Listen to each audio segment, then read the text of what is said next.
It's private corporations that are running the special access programs. They're the mafia. They don't want anything examining what they do.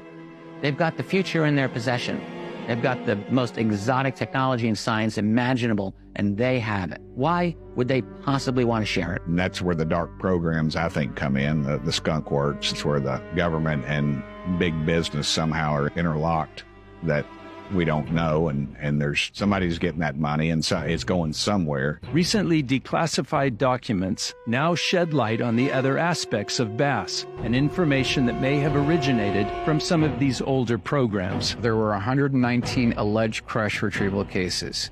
All we need is one to be true, and it's disclosure right there. 1941, Cape Girardeau, Missouri, where there were 3 bodies recovered. The craft was recovered as well.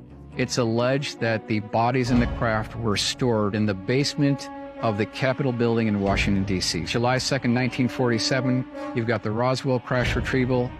There was a small egg-shaped craft the size of a Volkswagen with a dome on top. There were 5 bodies recovered. 1 was still alive. 1953, you've got the Kingman. This is the not crash retrieval, but it is a forced landing. There were 4 beings all live.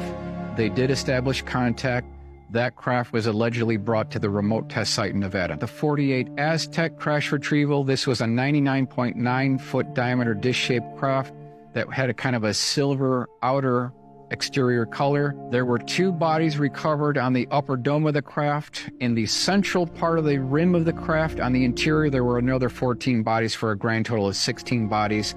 That craft was allegedly brought back to Los Alamos, reassembled, and then the reverse engineering operation began at that point. There's a red line in this whole process that you're not allowed to cross. And the red line is the conspiracy line, basically crash retrievals. Because if you acknowledge that there have been retrievals of this technology and bodies, there is no way to avoid the obvious conclusion that this is a conspiracy.